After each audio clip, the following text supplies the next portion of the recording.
everybody.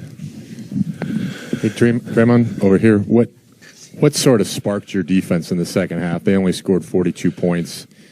I don't think they scored at all the first 3 or 4 minutes of the fourth quarter. And how much of that started with Kevon? Everything started with Kevon. I think all series we've done a good job of defending in the half court. So number one, what sparked our defense is taking care of the ball, not turning the ball over, allowing them to get out in transition, and they had to play against our half court defense.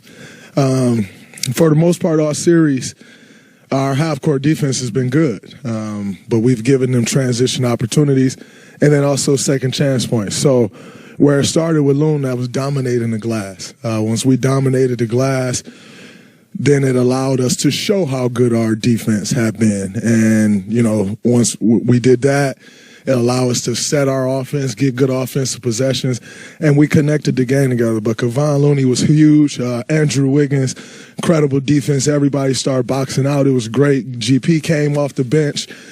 He was really into Malik Monk. And, we stuck with our game plan, and it ended up working for us. Draymond, some people doubt if championship DNA is a real thing. Did we just see an example of it? I think it's a real thing. Some people you just cut a little differently. You made it a little differently, and then you talk about that DNA, that experience. We leaned into that today, but you got to give those guys a lot of credit. Starting with the head of the snake, Mike Brown, to come to an organization that hasn't seen the playoffs in 16 years and put the team together or bring the team together the way he did is absolutely incredible. So you give Mike Brown credit. De'Aaron Fox being the head of the snake from a player perspective. Led his guys, tough player. One of the futures of this league. And, this won't be the last we see of Fox. This won't be the last we see of the Kings. They're headed in the right direction, and you got to give them a lot of credit. So it was, I'm honored to have played in that series, to play in this hostile environment. The fans were incredible. As I continue to progress in my career, you appreciate these moments. You appreciate fan bases like this, loud before the game, loud when the game starts, loud after the game. You have a strong appreciation for environments like this. So I'm very thankful to have played in this series. It was a fun one for us. Draymond, Steph is the first player to ever drop 50 in a Game 7. Can you sense when he's going to have a big game and lock in and really kind of will you guys in a way that he did tonight? Yeah, I knew he'd be locked in.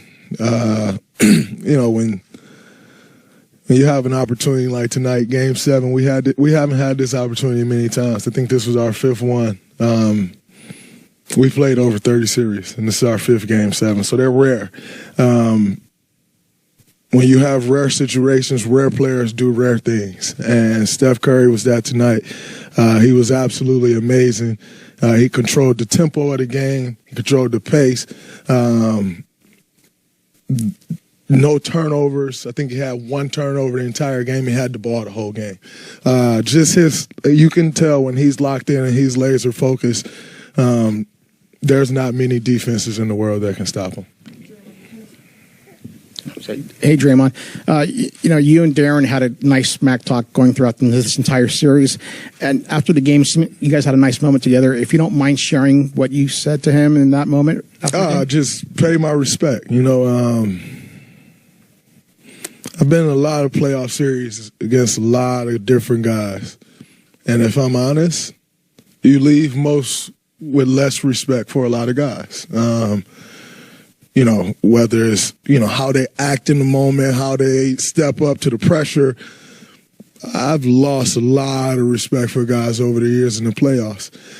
And then there are some that you gain respect for. There are some that you see and they're cut from that same cloth you feel like you're cut from. And Fox is one of those guys. And so I just paid my respect, man. Hard-fought battle. Obviously, he's on the wrong end of it. We've been there before. Like, I've been to a Game 7 and lost in the first round. That was my second year in the league. We did that against the Clippers. And it's a part of it. You have to go through that to ultimately reach where you want to go. And so was really just showing my love and respect for him as a competitor. I was honored to compete against him today, or this series. Draymond, you kind of alluded to my question when you were answering Maddie's. You guys have played in, this is your 5th Game 7. All of them are pretty famous now. The Clippers won, to Cleveland, beating OKC, and then against the Rockets. Where does this fall just in levels of like gratification, watching what Steph did? Clay said that this is the Steph Curry game of Game 7. Yeah. I mean, when you're in the moment of something, that's always going to feel bigger, I think. And so being in this moment right now, like this feels like the biggest one. Quite frankly, the performance Steph put on, you look at all the things that we've gone through this year as a team. To win Game 5 here and then go home and lay an egg, to then come back here on the road and have to do it all over again and do it even better than you did it in Game 5, which was very impressive. I think that speaks, that speaks volumes. Now you talk about the last dance, the this, the that, and that takes things up another couple notches, So this one definitely feels special, to watch Steph have the game that he had, total domination. Those are the moments that, I'm a basketball fan. As a fan, you can appreciate. As a teammate, that's the guy you want to go to war with, those guys, not just Steph, the guys that that's the guys you want to go to war with, but the way he performed, man, like, he left no doubt. And I think that's a beautiful thing. We always talk about Game 7 and, how big that is in sports. And to see a GOAT leave no doubt, it's absolutely incredible. Very quick turnaround for Tuesday night. Just early thoughts on the series against the Lakers. Totally different team, than they've been the last couple years. Since they've made those trades at the deadline, they've been an incredible team. I think they finished this regular season 20-9. LeBron is playing more off the ball than he ever has in his career, which is, I applaud. It's hard for a guy like that to make that transition, and he's seamlessly done it. And it's helped their team. Not that LeBron on the ball is a problem, but it's just allowed other guys to do more. So they're playing with confidence. Austin Reeves is playing with a ton of confidence. He's playing great basketball. Rui Hachimura is playing with a ton of confidence. AD is obviously AD. LeBron's LeBron. D'Lo has got it going those last couple games over the course of their last series. They have a bench. So it'll be a tough series. But that's what you expect as you move forward in the playoffs. But we're going up against a very good team. Looking forward to getting our game plan tomorrow, whatever that's going to be, and then, starting to put it to work on Tuesday. But it's a quick turnaround, so maximizing your recovery is important for us. Draymond, of course, you guys, you got the first 2 games at home, though. But we talked to Steve earlier about, the regular season record, which he said, it shouldn't even be talked about. And you have won your last 2 road wins in the playoffs, both here in this building. Just wanted to get your commentary on, how you guys are playing and want to continue playing on the road. Yeah. What was our regular season record overall?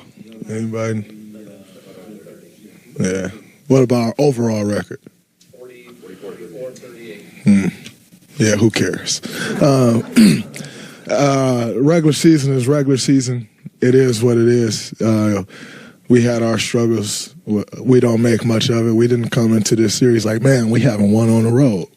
We came into this series like we need to win one on the road, whatever that is. If that's game 1, 2, 5, or 7, we need to do it. We did it. Put ourselves in a position to only have to do it once and then let it slip at home and had to come do it again. But at no point was our mindset like, man, you think we can win on the road? Like, we know what we're made of. We know what it takes to win in these type of environments, in these situations, and we lean on that.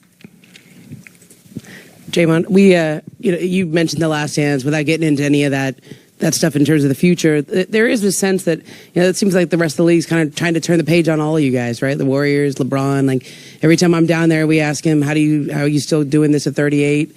Like, and now it's you 2 guys again.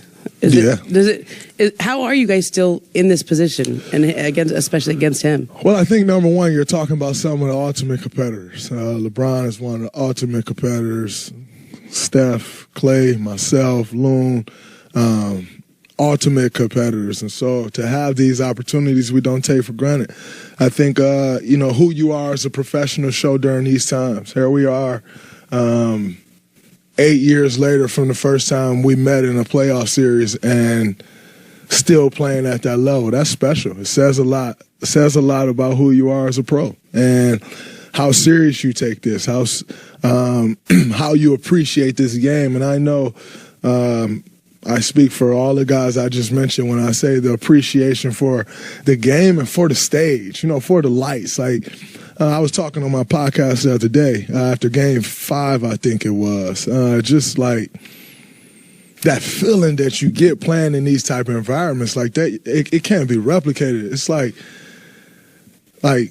it's goosebumps, man. Like this is what you prepare for these moments. And this series against the Lakers is going to be epic. You got Steph, you got Bron doing it all over again. We've never played against the Lakers in a playoff series. We get to experience that. It's a ton of little things going on, but what I will say is stop trying to turn the page on us so fast. Stop trying to turn the page on Bron so fast. We get so caught up in what's the next thing that we don't appreciate the current. And then you get to the next thing and looking back like, man, I wish we still had that. I wish we could still see this. So for me and our guys, we're going to appreciate this every step of the way and continue to appreciate it, but also put ourselves in the best position we can to be successful. And you go from there and you live with those results, knowing that the work has already been put in. Yes, you have to continue to prepare day in and day out, but the work has been put in, and that's why we're here. You continue to rely on that and lean on it. Draymond, what do you make of Steph when he starts sort of interacting with the crowd and saying things to the crowd and motioning to the crowd? And you mentioned the atmosphere here. What's it take for a star player to have that type of performance and that type of atmosphere? Just laser focused. He knew everything that he wanted to get to versus their defense, and he got to it. He actually missed a couple of shots that he probably would love to get back and still had the night that he had. But it takes a special person to show up in an environment like that and do what Steph did. That's why you get paid the big bucks. That's why you are who you are. That's why he's top 75 greatest players and 2-time MVP. That's why. Because no matter what the environment is, you show up in a major way and you carry whatever it is that you have to carry. We're all lucky that we're living during a time where we get to experience and appreciate some of the greatest sports ever played, some of the greatest matchups the world has ever seen. I have a strong appreciation for it as a competitor. I have a strong appreciation for it as a fan. Draymond, you guys faced a lot of adversity this series. You got suspended. What did you learn about yourself and your teammates? I learned nothing about me. I'm pretty in tune with myself. And every team is different. Every team, yes, some of the pieces are the same, but every team is different. And I think in that Game 3, we really learned how to stick together, how to band together around one thing, and push forward. And I thought that was huge for this group. Like you said, it's a group who's faced a lot of adversity. But you only face a real adversity when you are expected to do great things. There were a ton of teams this year with more adversity than us, but no one expects them to do anything, so then you just don't talk about it. We enjoy that pressure. We enjoy those lights. You appreciate it. I told the guys before the game tonight, we've put ourselves in a position to play in one of the highest pressure situations that you can be in. Embrace it, and that's how we try to attack every day. Draymond, it's rare that you face a team that wants to play as fast, if not faster than you. It looked like a couple times tonight. Mark said we was old. Looked like a couple times tonight you had the opportunity to run, and you maybe slowed down a little bit. It looked like sometimes when you closed out, you took a couple take fouls, kind of slow the game down. Was that part of the game plan, to slow down a little bit? I didn't necessarily take a take foul to close out and slow them down, you take the foul so they don't get in the paint and then kick out to the other side. Now you get Herter shooting it, you get Murray shooting it, you get all of those guys shooting it. And so I think, being a little more strategic about how they're getting into our paint and what that causes. And then as far as slowing it down on an offensive end, when you see something that works, you'd be a fool not to stick with it. And, when Steph gets the ball and he slow it down, he's trying to get to something. And every time we did it, we got to what we wanted to get to. And so we ran when the opportunity was there. But, if it's not there, let's slow it down and get a great look, the looks that we know we can get to. And that was good for us.